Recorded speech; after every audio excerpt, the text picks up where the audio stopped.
Hello students, हिंदुस्तानी संगीत पद्धति के 40 सिद्धांतों के बारे में मैं अपने पूर्व के 2 वीडियो में आपको आरंभिक जानकारी दे चुकी हूं और उसके 10 सिद्धांतों के बारे में विस्तार से आपको जानकारी दे चुकी हूं।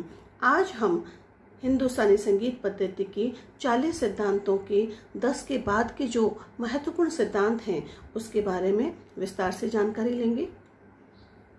इस पद्धति में जो हिंदुस्तानी संगीत पद्धति है, इसमें मध्यम स्वर को बहुत महत्वपूर्ण माना गया है। इसे अर्धदर्शक स्वर भी कहा जाता है क्योंकि इसमें दिन रात के रागों को गाने बजाने का समय निर्धारित होता है और यही कारण है कि मध्यम स्वर को इस पद्धति में अत्यधिक महत्वपूर्ण माना गया है।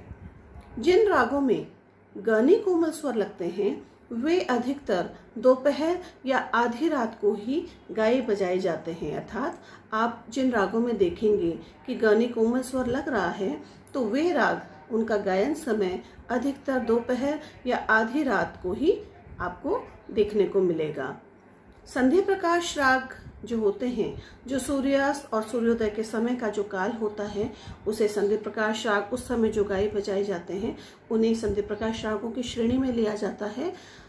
अतः संध्या प्रकाश रागों के बाद जो रेमा ध्वनि शुद्ध लगने वाले राग हैं वो ही अधिकतर गाए बजाए जाते हैं। अर्थात आप देखेंगे कि जिन रागों में रेमा ध्वनि स्वर शुद्ध है वे अधिकतर संध्या प्रकाश जो गायन समय है उसके बाद का ही उसमें गायन समय आएगा। अर्थात वे राग संध्या प्रकाश काल के बाद गाए जाएंगे।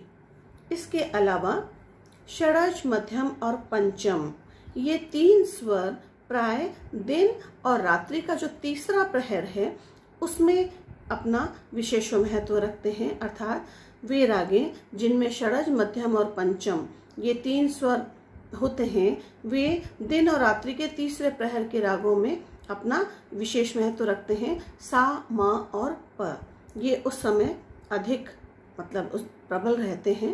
इसके अलावा तीव्र मध्यम अधिकतर रात्रि के रागों में ही गाया जाता है। जहाँ भी आप जिस भी राग में आप तीव्रमा देखेंगे तो वे राग अधिकतर रात्रि के रागों में ही गाए जाते हैं और दिन के रागों में यह स्वर कम दिखाई देता है। दिन के रागों में आपको शुद्ध मध्यम अधिक प्रयोग में दिखेगा, तीव्र मध्यम है वो रात्रि के रागों में आपको प्राय देखने को मिलेगा। इसके अतिरिक्त साम प के जो स्वर हैं पूर्वांग और उत्तरांग दोनों ही भागों में होते हैं। अतः जब आप सार्वजनिक जो गाए बजाने वाले राग जो होते हैं, जो प्रत्येक समय गाए बजाने जाने वाले राग होते हैं, उनमें इन तीनों स्वरों में से एक वादी होता है। कौन कौन सा? सा, म और प। इनमें से आपको एक वादी स्वर अवश्य ही उस राग में देखने को मिलेगा। इसके अतिरिक्त मध्यम और पंचम ये दोनों स्वर एक साथ किसी भी राग में वर्जित नहीं किए जाते। इस पद्धति में, हिंदुस्तानी संगीत पद्धति में यह एक महत्वपूर्ण सिद्धांत है कि किसी भी राग में म और प ये दोनों स्वर एक साथ आपको वर्जित देखने को नहीं मिलेंगे। किसी राग में यदि प वर्जित है तो म अवश्य होगा और किसी राग में म वर्जित है तो प अवश्य होगा और दोनों भी प्रयोग में हो सकते हैं। ये सिद्धांत में शामिल है कि दोनों में से दोनों हो सकते हैं, लेकिन दोनों में से एक स्वर तो अवश्य ही आपको देखने को मिलेगा। इसके अतिरिक्त किसी भी राग में षडज स्वर कभी भी वर्जित नहीं होता।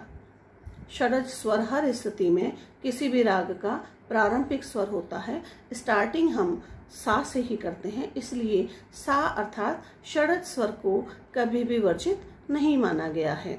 इसके अलावा रागों में प्राय एक ही स्वर के 2 रूप अर्थात कोमल और तीव्र स्वर ये पास पास नहीं होने चाहिए, किंतु जैसे ललित इत्यादि कुछ रागे हैं वो इसका अपवाद है, लेकिन इस सिद्धांत में यह शामिल किया गया है कि कोमल और तीव्र स्वर वे पास पास बहुत कम लिए जाएंगे।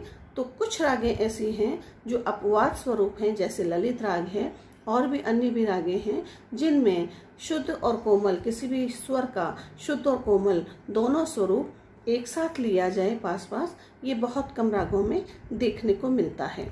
इसके अतिरिक्त आपने नियत समय पर बजाने के ही राग से ही सुंदर बनता है, अर्थात आप किसी राग को उसके गायन समय के अनुरूप गाएंगे तो उस राग की विशिष्टता, राग का सौंदर्य एक अलग ही निकल के आता है। किंतु एक दरबार तथा अर्थात रंगमंच, पुराने समय में दरबार में गाया जाता था किसी भी राग को, लेकिन अब हम स्टेज पर मंच प्रदर्शन के दौरान इस बात का ध्यान रखते हैं, लेकिन यह नियम कई बार शिथिल भी हो जाता है, क्योंकि यदि आपकी परफॉर्मेंस सुबह के प्रातःकाल के समय है तो आपको, यदि कोई राग आपने चूज किया है या आपको किसी विशिष्ट राग को गाने के लिए कहा गया है और वह उस राग का समय नहीं है, तो भी उस राग को कुछ विद्वान गा लेते हैं, अपनी इच्छानुसार भी गा लेते हैं और श्रोताओं की